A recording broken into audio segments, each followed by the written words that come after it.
Right, welcome back. And to highlight the meeting of the GCC countries plus Egypt, Iraq and Jordan, yesterday we have over the phone His Excellency Ambassador Gamal Bayoumi, former Assistant Foreign Minister. Good afternoon to you, Your Excellency. Good afternoon, how are you? And this is, or yesterday we have followed a very important and significant meeting between the GCC countries and Egypt, Jordan and Iraq over Syria. You're reading to such a meeting and the timing of such a meeting, especially that we're speaking about an upcoming Arab summit that will be taking place in May.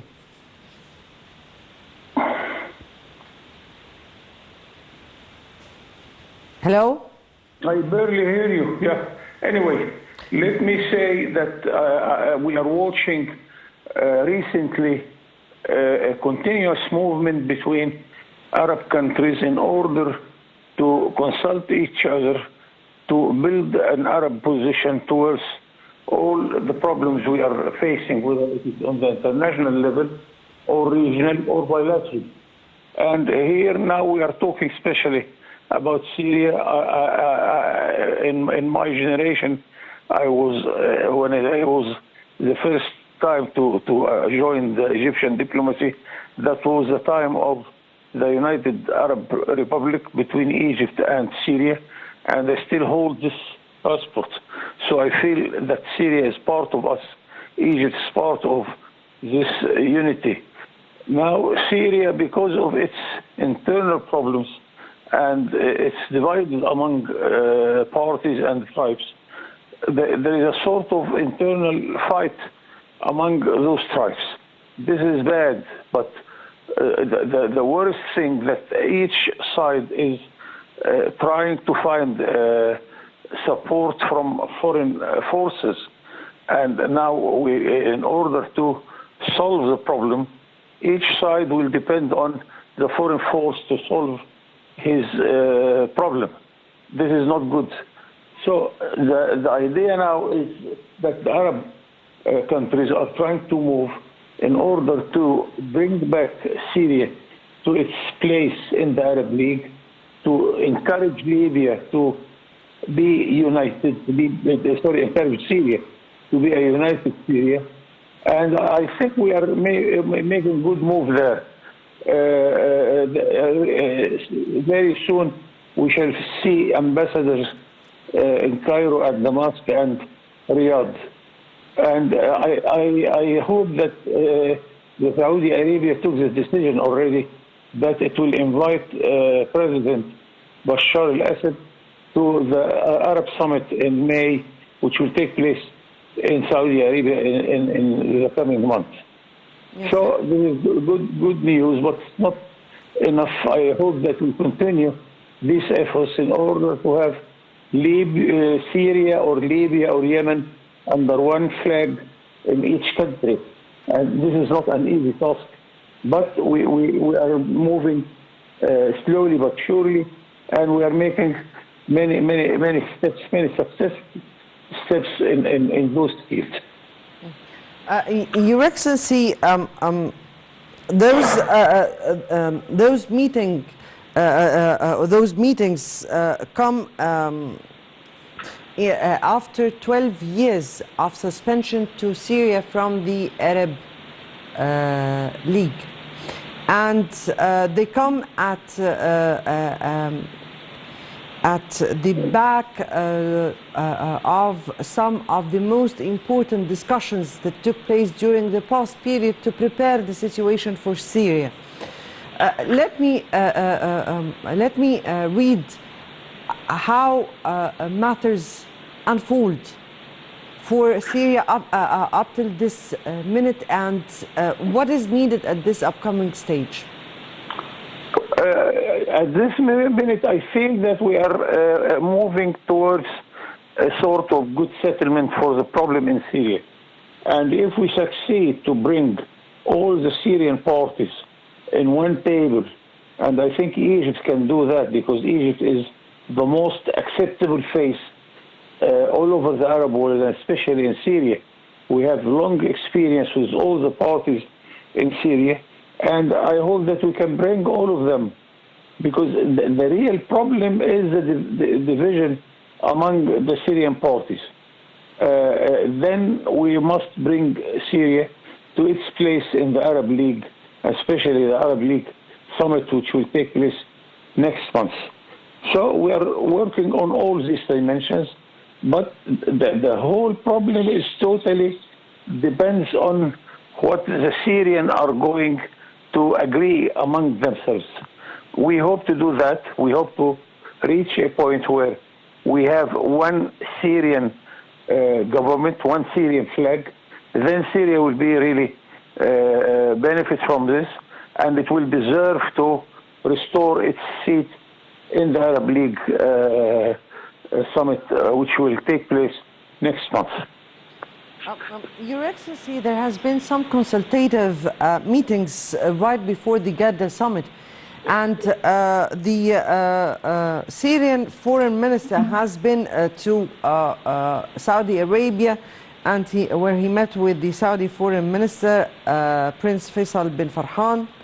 But that was also preceded by a meeting here in Egypt by the Syrian foreign minister with our top diplomats. Let me take, how do you view those consultative meetings? How did those consultative meetings prepare for the scene for yesterday? All these efforts are important. You don't know exactly which kind of effort is making the trick. We always make this in comparison with a ship which is cannot move easily at the Suez Canal bank or the river bank. You are pushing the boat or the ship in order to float, and you are pushing the boat or the ship from each part of it. And when it floats, you don't know exactly which push make the trick. Here we are trying with Syria, with all the parties in Syria. We are bringing them to talk to each other here in Cairo, or we go to see them in Damascus and in other cities in Syria. Then the click will take its place, and we shall see, inshallah, very soon, one Syria under one flag and one presidency. But it takes, of course, all the parties to realize that it is a win-win situation. All the parties in Syria must have a say in governing their country. If we reach this point, I think then we are solving most of the problem of the whole situation. And this is what we are doing. Also, I think that the agreement with Iran in order to restore full diplomatic relations is affecting the situation in Syria, and is affecting also the situation in Yemen, because Iran is well presented here and there. And bringing Iran to reason, bringing Iran to help us in what we are trying to reach, this is another element of success, and I hope we succeed to do this from now until the coming months, when we shall see the Arab summit take place with the Syrian president taking his place. Yes. Before we speak, you spoke respectively about Iran and its influence over some areas, but also there is Turkey. But before we tackle those two and the positive movements that have been carried out during the past period, let me here take the role that Egypt has played. And since the very beginning, there has been some foreign interference in the domestic affairs, particularly of Syria. Let me take here, how do you view the foreign interference, and how do you view the role that they have played so far in the Syrian crisis? It is always a negative position. Whether the interference of Iran or Turkey, Turkey is occupying a good portion of Syria, not in the last 10 years, but before. Al-Iskandarona is occupied by the Turkish army, and it's a part of Syria. All of us, we know that. Now Turkey is dreaming of restoring the Turkish empire, whether in Syria or Lebanon or even in Libya. And this is not good enough. So I think that also the efforts in order to bring the relation between Egypt and Turkey to normal and to start sending or envoy ambassadors again, because we did not cut totally the relation with Turkey, we just withdraw the ambassadors. So naming a couple of names, one ambassador, Egyptian ambassador in Ankara, one Turkish ambassador in Cairo, will help very much also, like the situation with Iran. So the interference, the foreign interference, whether it is Iran or Turkey or even the United States or France, Israel, all these parties, we are encouraging them to play positive role to keep the unity of whether it is Syria or Libya or Lebanon also is suffering this sort of differences, and in Yemen.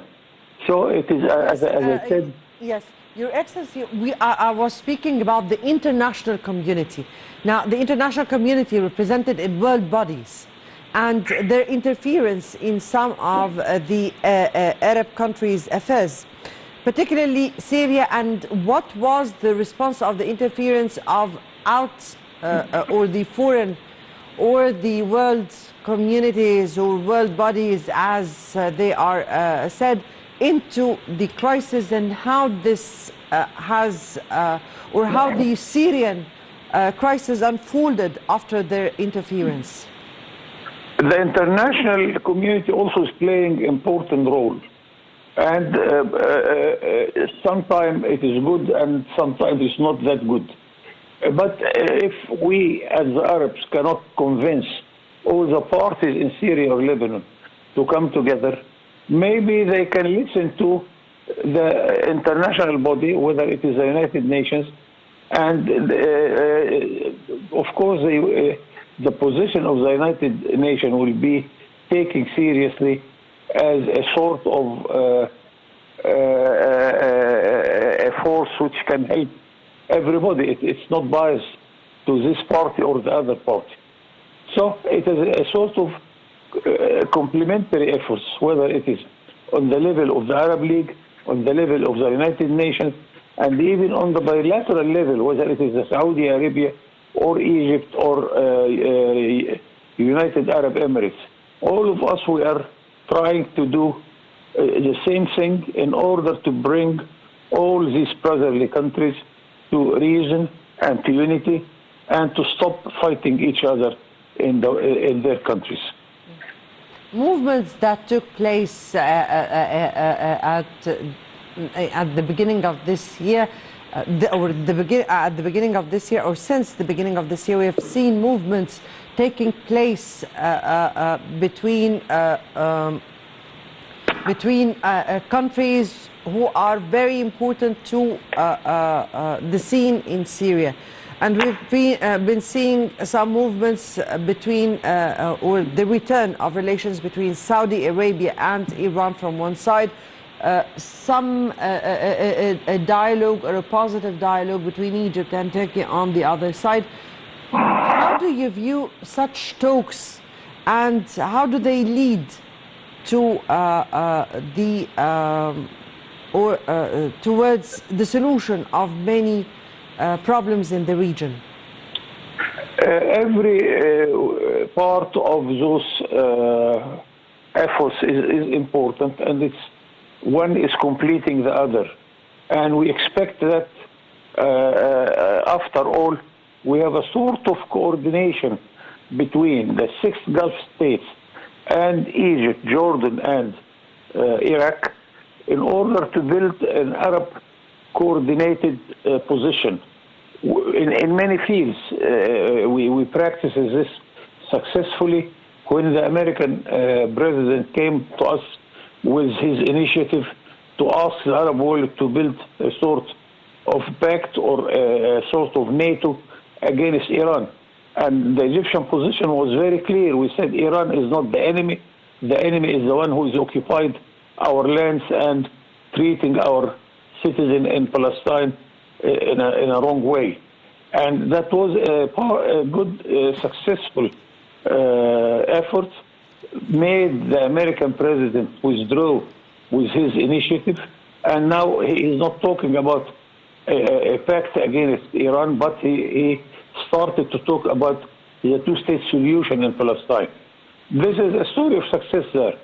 So, as I said, each effort, whether it is the Arab League, United Nations, Egypt, or the 6 Gulf states, Jordan and Iraq, all these efforts are, one is to complement the other, and I hope this will lead us to the right direction, and we shall end with one united Syria, one united Yemen, and one united summit in Arabia Saudi next month in May, inshallah. Your Excellency, here we have seen the very balanced Egyptian role and position towards all the political crises in the Arab world, and its call for an Arab solution to all the those crises in the Arab world. From your point of view, how do you view the Egyptian role, particularly in the Syrian file, and how some movements from Egypt paved the way for yesterday?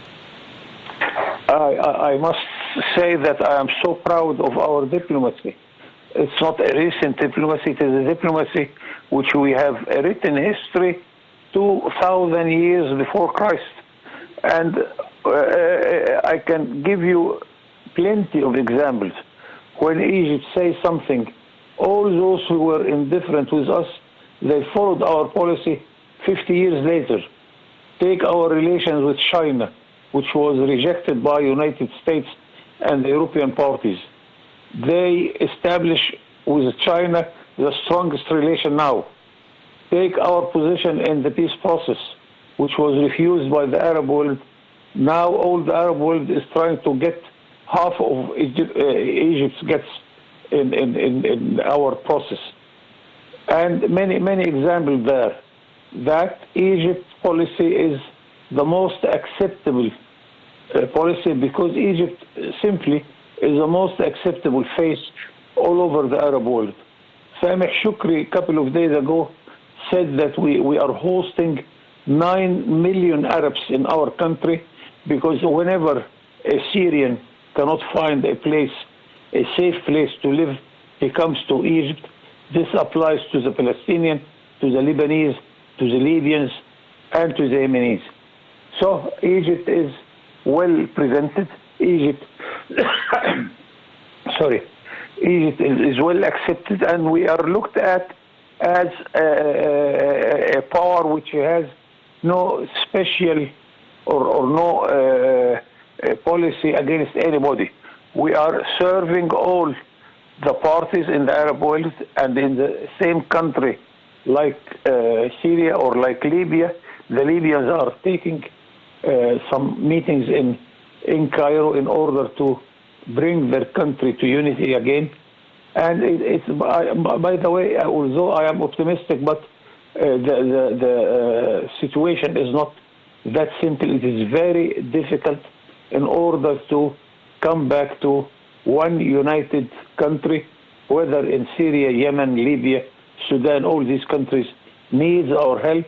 And thank God that we are the most accepted face to all these parties. Definitely, Egypt's position and constant diplomacy has always been based on very balanced position and finding political solutions to the crisis in the Arab world.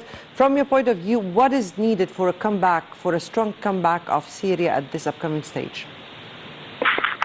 I hope that we shall see a sort of success in May that will encourage us and the other parties to come forward and to use the same way of coming to reason.